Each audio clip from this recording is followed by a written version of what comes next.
श्रीरामचन्द्रं शिरसा नमामि। श्रीराघवं दशरथात्मजमप्रमेयं सीतापतिं रघुकुलान्वयरत्नदीपम् आजानुबाहुं अरविन्ददलायताक्षं रामं निशाचर विनाशकरं నమామి అంటూ మనం శ్రీరామచంద్రుని జన్మదినోత్సవాన్ని జరుపుకునే చైత్రశుద్ధ నవమి రానే వచ్చింది. ఆ మర్యాద పురుషోత్తముని గూర్చి, ఆయన యొక్క మహనీయతను గూర్చి రెండు ముక్కలు చెప్పుకుని తరిద్దామని ఈ ప్రయత్నం. ఈ భారతదేశంలో ధర్మబద్ధ జీవనానికి ఒక నిలువెత్తు నిర్వచనంగా మనిషి ఇలా బ్రతకాలి అని ఒక ఆదర్శవంతమైన జీవితాన్ని గడిపి మానుష్య జన్మకున్న వైశిష్టాన్ని మనకి ఆవిష్కరించిన మర్యాద పురుషోత్తముడు నా తండ్రి శ్రీరామచంద్రమూర్తి. రామాయణం, ఆయనము అంటే నడక అని అర్థం. రామాయణము అంటే రాముని యొక్క నడక అని అర్థం. మీరు చూడండి, శ్రీ మహావిష్ణువు యొక్క దశావతారములలో ఒక్క రామావతారంలో తప్ప ఇంకా ఏ అవతారం గూర్చి ప్రస్తావించినా పెద్దలు ఆయనము అన్న మాట వేయలేదు. రామావతారంలో స్వామి పరిపూర్ణముగా మానవుడే. అందుకే ఎక్కడా రాముడు తాను దేవుడినని కానీ దైవత్వమును ప్రకటించడం కానీ చేయడు. ఆయన ఆ అవతారంలో మానవునిగానే జీవించాడు. ఆయన అడుగు తీసి అడుగు వేస్తే అది ధర్మం, మరో అడుగు వేస్తే అది సత్యం. ఆయన నడక, ఆయన కదలిక అంతా సత్యధర్మములే. అందుకే కదండి రామో విగ్రహవాన్ ధర్మ. అందుకే పెద్దలు తరచూ ఒక్క విషయం చెప్తారు, రామాయణాన్ని నరుడి కథగా చదవండి అని. ఎందుకంటే రామాయణాన్ని నరుడి కథగా మనం చదివినప్పుడు, రాముని నడవడిని చూసినప్పుడు ఒక నరుడు సత్యాన్ని ధర్మాన్ని పట్టుకొని ఇలా జీవించగలడా అని మనం కూడా ఆ గుణాలని అలవర్చుకునే వీలుంటుంది. రామ శబ్దము, అసలు రామ శబ్దంలోనే గొప్పతనం ఉంది. ఓం నమో నారాయణాయ అన్న అష్టాక్షరి మహామంత్రంలోని రా బీజాక్షరాన్ని, ఓం నమ శివాయ అన్న పంచాక్షరి మహామంత్రంలోని మా బీజాక్షరాన్ని తీసుకువచ్చి రామా అన్న పేరుని దశరథాత్మజునికి వశిష్ఠులు పెట్టారు. రమయతి ఇతి రామః అని ఉక్తి. రామ అన్న మాటతోనే హృదయం రమిస్తుంది. శ్రీరామ నీ నామమెంతో రుచిరా అని రామదాసు గారు ఎలుగెత్తి పాడినది. అలాగే రామ అని మనం అనేటప్పుడు, రా అక్షరం పలికేటప్పుడు నోరు తెరుచుకొని మనలోని పాపములు బయటికి వచ్చి దహింపబడతాయని, మా అక్షరం పలికే సమయంలో నోరు మూసుకొని బయట ఉన్న పాపములు లోపలికి రాకుండా ఉంటాయని ఆర్యోక్తి.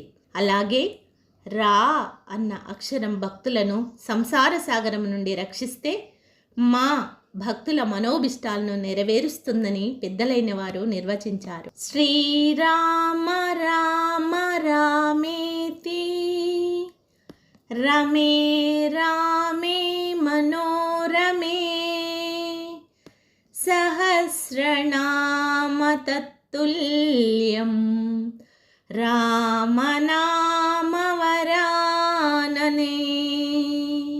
పరమశివుడు పార్వతీదేవితో చెప్పిన ఈ శ్లోకం అందరికీ తెలిసినదే. శ్రీరామ రామ రామ అని 3 సార్లు జపిస్తే శ్రీ విష్ణు సహస్రనామ పారాయణం చేసిన ఫలం వస్తుందనేది ఈ శ్లోక భావం. అదెలా అంటే, కపటయాది సూత్రం ప్రకారం యా వర్గంలో రా 2వ అక్షరం కాగా, పా వర్గంలో మా 5వ అక్షరం. 2 × 5 10 కదా. దీన్ని బట్టి ఒకసారి రామా అంటే 10 సంఖ్యకు సంకేతం. ఇక 3 సార్లు జపిస్తే 10 × 10 × 10 1000కి సమానమవుతుంది. అందుకే పరమశివుడు అలా నిర్వచించాడు అని అర్థం. ఇక స్వామి జన్మించినది నవమి నాడు. ఇన్ని తిథులు ఉండగా స్వామి నవమి నాడే ఎందుకు జన్మించాడంటే నవమి పరమేశ్వర తత్వాన్ని సూచిస్తుంది కనుక. పెద్దలు 9 సంఖ్య పరమాత్మని సూచిస్తుందంటారు. చూడండి, 9 సంఖ్యను తీసుకొని మీరు ఏ సంఖ్యతోనైనా హెచ్చవేయండి, మీకు మళ్ళీ 9 వస్తుంది. 9 × 1 9, 9 × 2 18, 8 + 1 9, 9 × 3 27, 2 + 7 9, 9 × 4 36, 3 × 6 9, 9 × 5 45, 4 + 5 9. ఏ సంఖ్యతో అన్న హెచ్చవేయండి, మీకు 9 వస్తుంది. ఇది పరమాత్మ తత్వానికి చిహ్నం. ఆయన ఎన్ని రూపాల్లో ఉన్నా, ఎన్ని అవతారములు ఎత్తినా, ఎన్ని పేర్లు పెట్టుకున్నా అసలు తత్వం ఒకటే. అది అతని తాను ఎన్ని విధాలుగా సృజించుకున్నా అది అలాగే ఉంటుంది. ఇది నవమి నాడు ఆయన అవతరించడం వెనుక ఉన్న రహస్యం. ఈ విధంగా అవతరించి నరుడిగానే చరించి సత్యధర్మాలను పట్టుకొని పితృభక్తి, ఏకపత్ని వ్రతము, భ్రాతృప్రేమ, కర్తవ్యనిష్ట వంటి సద్గుణములను సోదాహరణంగా చూపించిన ఆ శ్రీరామచంద్ర ప్రభువు యొక్క పాదపద్మములకు సాష్టాంగ ప్రణామములు చేస్తూ ఆ ప్రభువు యొక్క కృప మనపై వర్షించాలని కోరుకుంటూ ఈ శ్రీరామ నవమి నాడు ఆయన్ని స్తుతిస్తూ మన జీవితాల్ని పండించుకుందాం.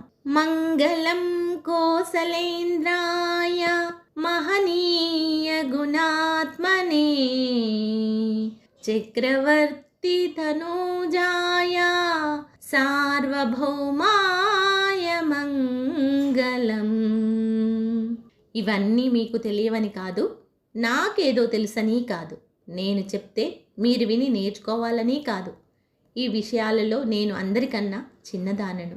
ఆ మర్యాద పురుషోత్తముని గూర్చి, ఆయన యొక్క మహనీయతను గూర్చి 2 ముక్కలు ఈ శ్రీరామనవమి సందర్భంగా చెప్పుకొని తరిద్దామని ఈ ప్రయత్నం చేశాను. అందరికీ ధన్యవాదములు. అందరికీ శ్రీరామనవమి శుభాకాంక్షలు. జై శ్రీరామ్. నా ఈ ఛానల్ మీకు నచ్చినట్లయితే లైక్ చేసి, సబ్స్క్రైబ్ చేసి, షేర్ చేయగలరని మనవి. మీ సుజాత పోచం.